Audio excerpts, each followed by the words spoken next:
आज कायनात के माजी और उसकी तश्कील से जुड़े जितने भी सवाल हैं वो छुपे हुए हैं कुदरत की एक ऐसी पोशीदा तिजोरी में जिसे हम मार्स यानी मरीख कहते हैं। कायनात का तीसरा सबसे छोटा सियारा कहीं ना कहीं आज भी माजी के सबूतों को समेटे हुए है। हमारी कायनात कैसे बनी और इसकी तश्कील कैसे हुई, और सबसे बड़ा सवाल के आखिर हमारे इनर सोलर सिस्टम यानी पहले 4 चट्टानी सियारे माजी में कैसे आए। मार्स इन सब सवालों के जवाब बखूबी दे सकता है, और ऐसे सवालों के जवाब छुपे हुए हैं मार्स की आबो हवा में, मार्स की मिट्टी में और मार्स की मिट्टी की तह के नीचे। मार्स पर पहले भी बहुत से रोवर्स, लैंडर्स और प्रोब्स भेजे गए हैं जिन्होंने बहुत अच्छे से मार्स को स्टडी किया, मार्स की आबो हवा को जान लिया और पूरी तरह से सतह का नक्शा बना लिया। लेकिन हमारी साइंस अभी तक इस लाल सियारे की सतह के नीचे के बारे में नहीं जान पाई। हमारी कायनात और मार्स से जुड़े ऐसे ही पोशीदा राज जानने निकला है नासा का मार्स इनसाइट मिशन, जो कि मार्स को एक अलग ही लेवल पर स्टडी करेगा। ये एक रोबोटिक लैंडर है जो एक जगह पर रहकर मार्स पर मुफ्तलिफ काम करेगा। 2010 में नासा के पास स्पेस डिस्कवरी प्रोग्राम के लिए 20 तजावीज थी। 2011 में 3 मिशंस को हतमी शक्ल दे दी गई, जिसमें से मार्स इनसाइट मिशन भी एक था। $3 मिलियन मिले थे इस तस्वर की नशनुमा और इसकी तफसीली जायजे के लिए। 2012 में इसकी डेवलपमेंट और लॉन्चिंग पर काम शुरू हो गया, और साथ ही 2012 में इस मिशन का नाम भी बदला गया। पहले इस मिशन का नाम जेम्स था, बाद में इस मिशन का नाम तब्दील करके इनसाइट रखा गया। नासा की जेट प्रोपल्शन लेबोरेटरी इस मिशन को मैनेज कर रही थी, जिसमें पूरी दुनिया से मुख्तलिफ साइंसदान शामिल हुए थे। इस मिशन पर $830 का खर्चा हुआ। 5 मई 2018 को इस तारीखी मिशन को लॉन्च कर दिया गया। इनसाइट को एटलस 5 रॉकेट से लॉन्च किया गया। इस लॉन्च के साथ ही मार्स क्यूब 1 के नाम से 2 स्पेसक्राफ्ट भी लॉन्च किए गए, जिनके बारे में हम इस वीडियो में आगे चल के बात करेंगे। अब इनसाइट मिशन को मार्स तक पहुंचने के लिए लंबा सफर तय करना था, 484 मिलियन किलोमीटर का, जिसे पूरा करने के लिए इसे 6.5 माह का वक्त लगने वाला था। इनसाइट मिशन का मेन मकसद ये था कि कायनात के शुरुआती दिनों की स्टडी करना, उस तरीकेकार को समझना जिसने इनर सोलर सिस्टम के सभी चट्टानी सियारों को बनाया।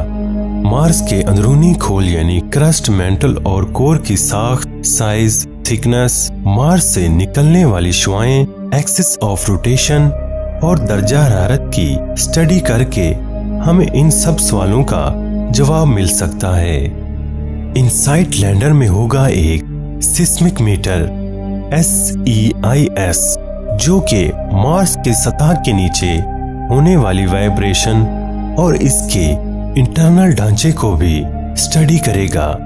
एक एस्टेरॉयड या मेटेओराइट के टकराने से इसकी मेंटल और क्रस्ट की तह कैसा बर्ताव करती है, इसके मून्स की ग्रेविटेशनल ताकत की वजह से मार्स की सतह पर कैसा असर पड़ता है, इसकी स्टडी भी इसी से की जाएगी, जिससे इसके खदोखौल की बहुत अहम मालूमात मिलेगी।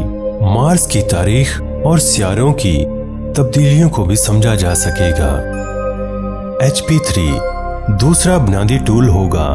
HP3 ये tool German aerospace centre DLR ने दिया है। ये टूल खुदकार तरीके से सतह में सुराख करेगा और तकरीबन सतह के 5 मीटर नीचे जाएगा। इस HP3 टूल में हर 10 सेंटीमीटर पर बहुत ही जदीद दर्जा हरारत नापने के लिए सेंसर्स लगे होंगे, जो कि मार्स के कोर से हो रहे हीट फ्लो को रिकॉर्ड करेगा। इससे ये भी पता लगाया जा सकेगा कि मार्स का कोर कितना एक्टिव है, और कुछ ऐसी मालूमात मिलेगी जो ये बताएगी कि मार्स ऐसा क्यों है? राइस, JPL की तरफ से बनाया गया राइस ये तीसरा बुनियादी टूल है। ये एक रेडियो साइंस एक्सपेरिमेंट है जो कि मार्स की एक्सिस ऑफ रोटेशन को और स्पीड ऑफ रोटेशन को अच्छे तरीके से नापेगा, जिससे मार्स के अंदरूनी खोल का हिसाब लगाया जाएगा। और इनसाइट पर बहुत से कैमरे लगे होंगे जो मार्स की फोटोज जमीन पर सेंड करेंगे और इनसाइट को पावर मिलेगी जदीद सोलर पैनल से।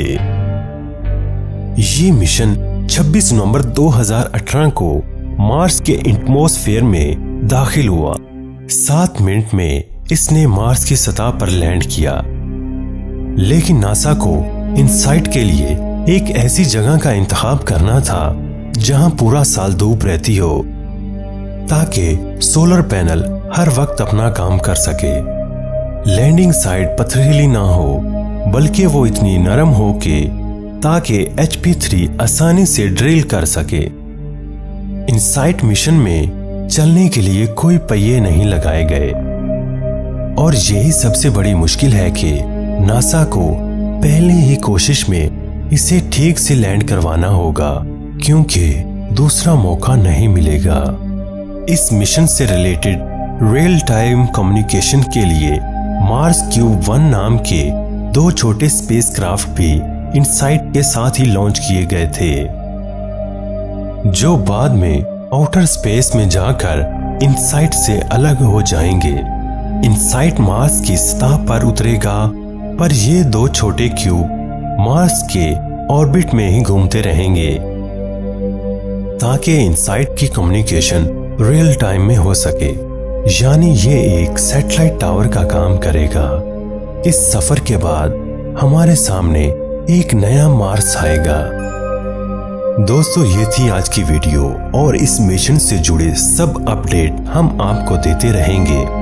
वीडियो अच्छी लगी हो तो लाइक और शेयर लाजमी कीजिएगा और हमारे चैनल को सब्सक्राइब करना ना भूलिएगा। मिलते हैं अगली वीडियो में। अल्लाह हाफिज।